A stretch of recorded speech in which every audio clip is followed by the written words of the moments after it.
students, in this video we will discuss about the quantum number. बेटा ये बहुत important topic है। इस क्वांटम नंबर को समझ के ही आप इलेक्ट्रॉनिक कॉन्फ़िगरेशन लिख पाओगे। देखो अब तक आप इलेक्ट्रॉनिक कॉन्फ़िगरेशन जो लिख रहे थे वो बोहर मॉडल के हिसाब से लिख रहे थे। बोहर ने क्या बोला कि न्यूक्लियस के चारों तरफ सर्कुलर पाथ बनेंगे। उस सर्कुलर पाथ को उसने ऑर्बिट सेल एनर्जी लेवल का नाम दिया और उसने क्या कहा कि फर्स्ट ऑर्बिट के अंदर 2 इलेक्ट्रॉन भरेंगे, 2 अनस्केयर फॉर्मूले से भरेंगे। लास्ट वीडियो में भी मैंने बताया था। तो अगर हम बोहर के हिसाब से, जैसे हमारे पास है सोडियम, सोडियम का एटॉमिक नंबर है 11, तो सोडियम का एटॉमिक नंबर 11 है तो 11 इलेक्ट्रॉन हमें बोहर के अकॉर्डिंग भरने हैं। तो बोहर के अकॉर्डिंग सबसे पहली जो ऑर्बिट है या सेल है उसके अंदर मैक्सिमम इलेक्ट्रॉन कितने भरोगे? 2 अनस्केयर फॉर्मूले से भरोगे और अन का नंबर क्या हो जाएगा? 1 2 3 एंड सो ऑन। तो अन की वैल्यू 1 पुट करोगे तो यहाँ पर फर्स्ट साल के अंदर या फर्स्ट ऑर्बिट में इलेक्ट्रॉन कितने हो जाएंगे? 2। ठीक है, उसके बाद कितने आ जाएंगे? 8 और उसके बाद कितना बच गया? 1। तो ये जो इलेक्ट्रॉनिक कॉन्फ़िगरेशन अब तक आप लिखते आ रहे हो 10th क्लास तक, ये जो इलेक्ट्रॉनिक कॉन्फ़िगरेशन है ये direct Bohr model of atom के अकॉर्डिंग करते आ रहे हो। तो बोहर ने क्या कहा था?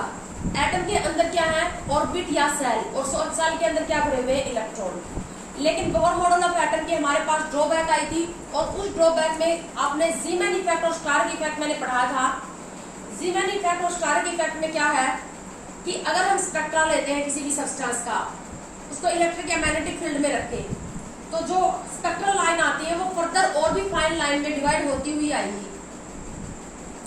बिना इलेक्ट्रिक और मैग्नेटिक फील्ड लगाए नॉर्मल स्पेक्ट्रा लेंगे तो वहां पर जो स्पेक्ट्रल लाइन आएगी और एक मैग्नेटिक फील्ड में रखने के बाद या इलेक्ट्रिक फील्ड में रखने के बाद जो स्पेक्ट्रा लेंगे उसमें और भी फाइन, बिल्कुल फाइन लाइन और भी ज्यादा दिखाई देगी।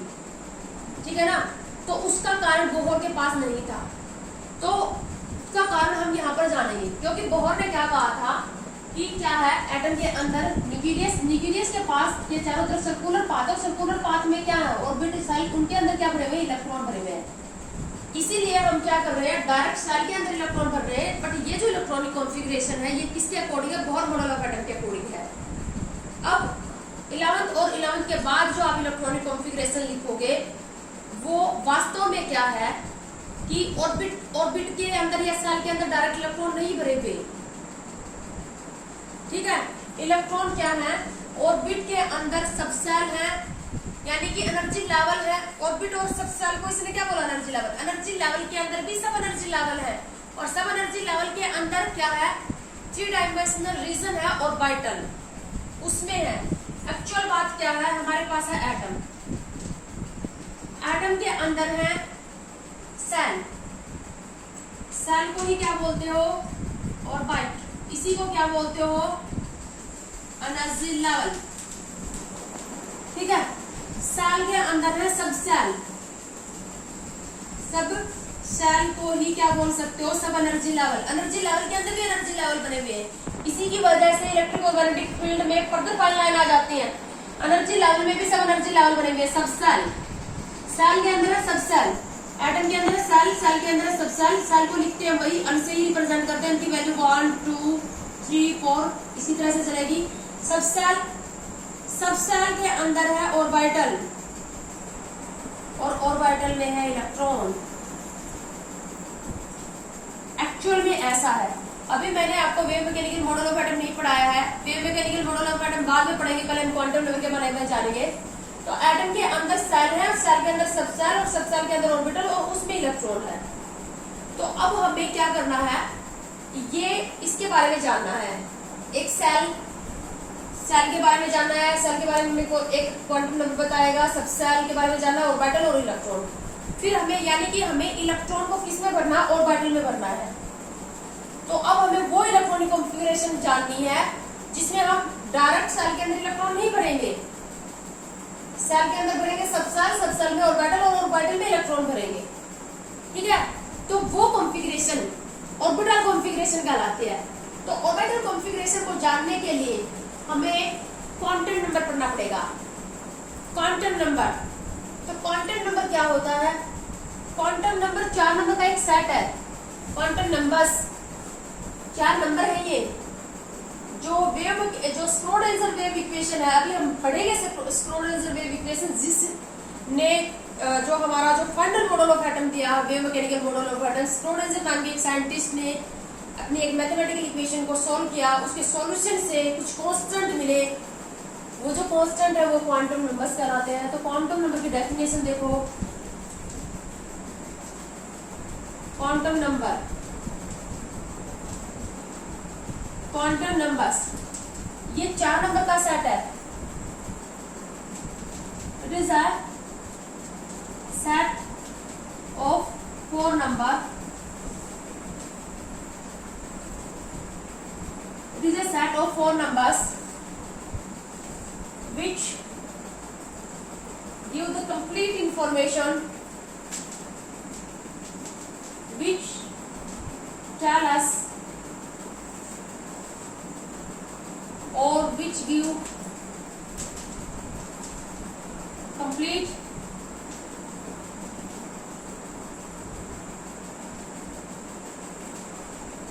information of electron in an atom। एक एटम के अंदर जो इलेक्ट्रॉन है उसकी कंप्लीट इंफॉर्मेशन देते हैं ये 4 नंबर। 4 नंबर का एक सेट है ये 4 नंबर क्या करते हैं, एक एटम के अंदर जो इलेक्ट्रॉन है उस इलेक्ट्रॉन की कंप्लीट इंफॉर्मेशन देंगे, एटम किस सेल में, किस सब सेल में, किस ऑर्बिटल में प्रेजेंट है। ठीक है, तो 4 नंबर है ये, इनको हम 1 बाय 1 करके पढ़ेंगे। 4 है क्वांटम नंबर। 4 क्वांटम नंबर कौन कौन से हैं इनको देख लो आप। 4 क्वांटम नंबर है हमारे पास। एक तो है हमारे पास प्रिंसिपल क्वांटम नंबर। सबसे पहला क्वांटम नंबर हम स्टार्ट कर रहे हैं, प्रिंसिपल क्वांटम नंबर।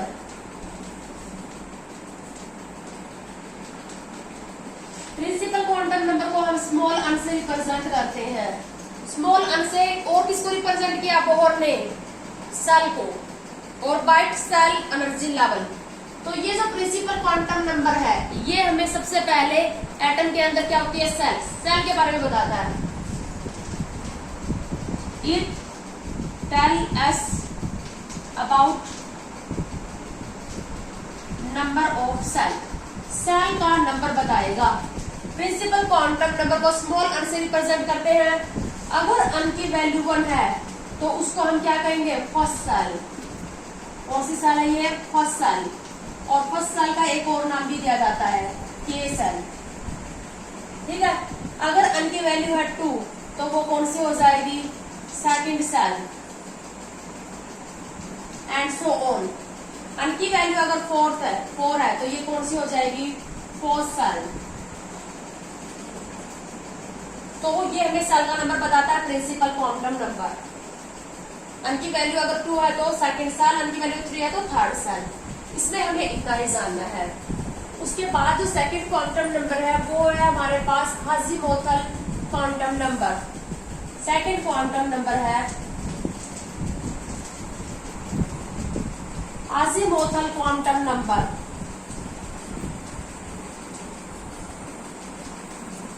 इसको रिप्रेजेंट करते हैं स्मॉल अन से। अज़ीमुथल क्वांटम नंबर को स्मॉल अन से रिप्रेजेंट किया जाता है। ये हमें किसके बारे में बताता है, it tell us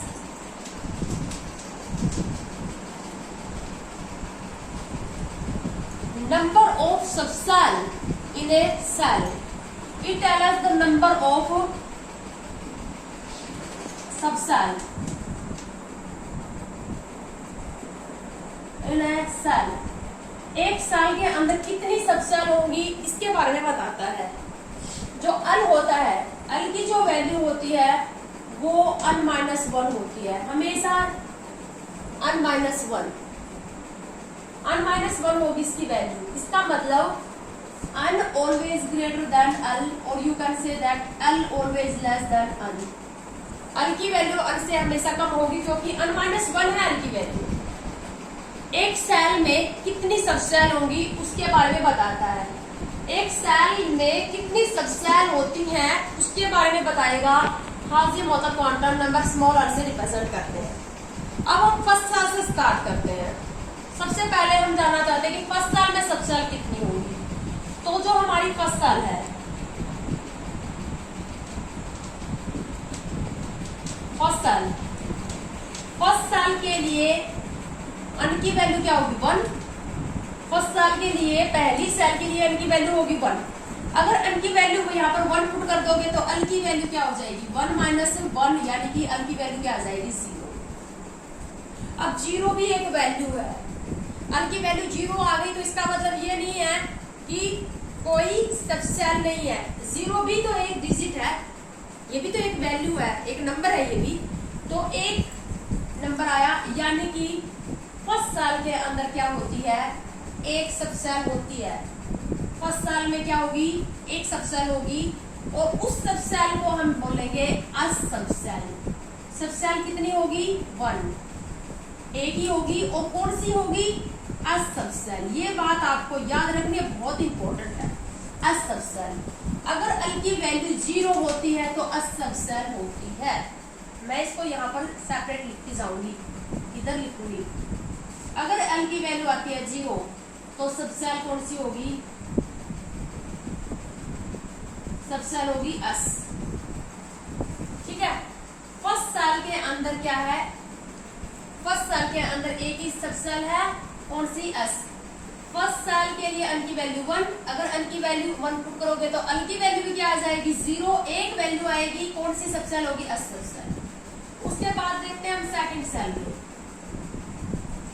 second cell के लिए अन की वैल्यू क्या लोगे 2, अन की वैल्यू 2 लोगे तो अल की वैल्यू क्या हो जाएगी 2 माइनस 1, और 2 माइनस 1 का मतलब ये है कि ये जो अल की वैल्यू होती है ना, ये मतलब अगर मैं 0 0 1 2 3 से n-1 तक होती है, ऐसे बोलो तुम 0 1 2 3 से कहां तक चलेगी, n-1 तक चलेगी।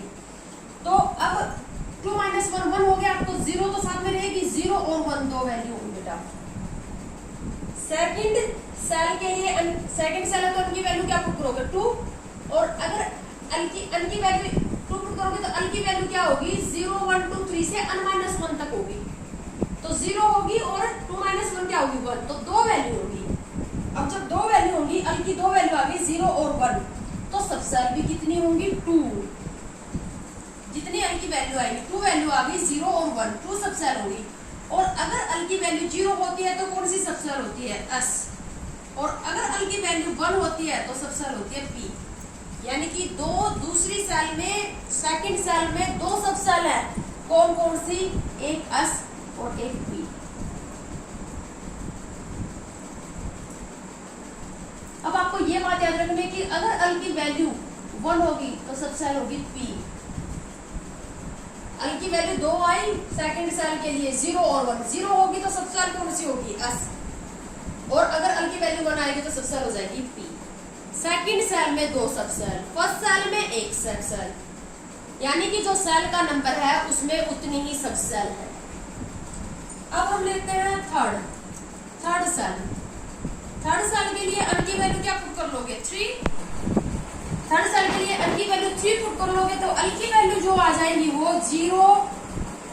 0 से लेकर 1 2 3 n-1 तक होती है, तो क्या क्या हो जाएगी 3 माइनस 1, यहाँ कितनी हो जाएगी 2, तो 0 1 और 2,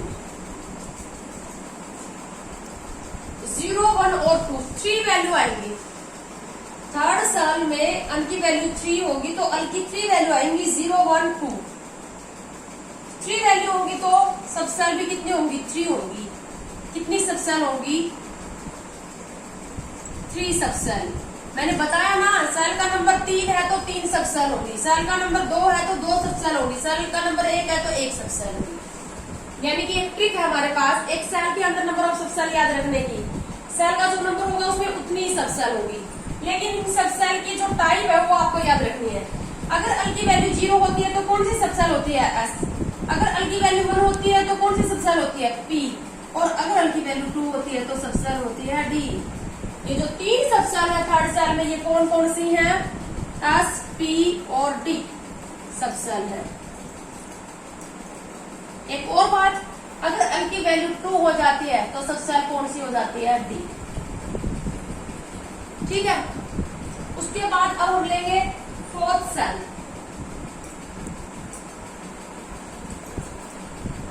अब फोर्थ सेल के अंदर कितनी सब सेल होंगी? अगर सेल का नंबर 4 था तो सब सेल भी कितनी होंगी? 4। कौन कौन सी? अब हम ले रहे हैं फोर्थ सेल। फोर्थ सेल के लिए अन की वैल्यू क्या रखोगे? 4। और तो अल की वैल्यू 0 1 2 से n - 1 तक है, तो अल की वैल्यू क्या क्या आ जाएगी? 0 1 2 से यहाँ पर कितनी आएगी? 3 आएगी ना। n - 1 4 - 1 कितनी आएगी? तो 0 1 2 और 3 ये वैल्यू आएंगी। 0 से तो स्टार्ट होगी और यहाँ तक चलेगी, n - 1 तक चलेगी। n - 1 का वैल्यू 3 है तो 0 से 3 तक चलेगी। 0 1 2 3 से n - 1 तक चलेगी। आगे बात समझ में। लेकिन अन की वैल्यू तुम देख रहे हो, अन से हमेशा ही कम आ रही है। अगर अन की वैल्यू 4 है तो अन की वैल्यू मैक्सिमम वैल्यू कितनी आ गई? 3 आई, क्योंकि n - 1 तक आनी है ना मैक्सिमम। तो 4 वैल्यू आ गई अन की 4 वैल्यू आ गई फोर्थ सेल के अंदर। इसका मतलब कितनी सब सेल है? 4 सब सेल है 4। अब कौन कौन सी है? अल की वैल्यू अगर 0 होती है तो सब सेल होती है S। अल की वैल्यू अगर 1 होती है तो सब सेल होती है P। अल की वैल्यू अगर 2 होती है तो सब सेल होती है D। यहां से देखो, ये बात याद रखनी है। अगर अल की वैल्यू 3 है तो सब सेल होगी F। S P D F 4 सब सेल। फोर्थ सेल में 4 सब सेल कौन कौन सी? S P D और F सब सेल। क्लियर? अब आगे फोर्थ ऑनवर्ड जितनी भी सेल होगी, फोर्थ ऑनवर्ड जितनी भी सेल होंगी उनमें मैक्सिमम 4 सब सेल ही होंगी। अब अन की वैल्यू अगर 5 है फिफ्थ सेल में तो इसका मतलब नहीं है कि वहां पर 5 सब सेल है। Fourth onward maximum number, fourth and onward shells the maximum number of subshell is 4। Fifth sixth seventh shell में भी मैक्सिमम सब सेल कितनी होंगी? 4 ही होंगी। 2 क्वांटम नंबर क्लियर हुए। प्रिंसिपल क्वांटम नंबर जस्ट हमें सेल का नंबर बताता है। अन की वैल्यू है ना फर्स्ट सेल, अन की वैल्यू 3 है सेकंड सेल। सेल के अंदर क्या भरे हुए? सब सेल, यानी एनर्जी लेवल में भी एनर्जी लेवल है, तभी जी मैन और स्टार की इफेक्ट आ रहा है। ठीक है, तो अब एक सेल के अंदर नंबर ऑफ सब सेल के बारे में हमें कौन बता रहा है? आज़िमुथल क्वांटम नंबर। इसको स्मॉल अल से रिप्रेजेंट करते हैं और इसकी वैल्यू 0 से स्टार्ट होकर मैक्सिमम n - 1 तक चलती है। और एक सेल के अंदर सब सेल उतनी ही होंगी जो सेल का नंबर होगा। फर्स्ट सेल के लिए अन की वैल्यू यहाँ पर 1 पुट करना, अन की वैल्यू 1 पुट करोगे तो यहाँ पर क्या आ जाएगी? 0। अल की एक वैल्यू आई 0 और अल की अगर वैल्यू 0 आती है तो कौन सी सब सेल? S सब सेल। इसका मतलब फर्स्ट सेल में एक ही सब सेल है, S सब सेल। सेकेंड सेल के लिए अन की 2 वैल्यू आएंगी, अल की 0 और 1। 0 और 1 2 वैल्यू आएंगी तो 2 सब सेल होगी S और P। थर्ड सेल में अल की 3 वैल्यू आएंगी, 0 1 और 2। 0 1 और 2 तो होंगी S P और D। और अल की वैल्यू अगर 3 हो तो कौन सी सब सेल आ जाती है? अब सब सेल। ठीक है, फोर्थ सेल में, फोर्थ सेल के लिए अल की वैल्यू 4, अल की वैल्यू 4 पुट करोगे तो वैल्यू कितनी आएगी? 0 1 2 3 4 सब सेल होंगी S P D F। ये था हमारे पास सेल और सब सेल 2 क्वांटम नंबर। अब बचे हुए 2 क्वांटम नंबर, जो मैग्नेटिक क्वांटम नंबर है third quantum number, angular momentum quantum number और एक स्पिन क्वांटम नंबर। उसका जिक्र जो है वो हम नेक्स्ट वीडियो में करेंगे।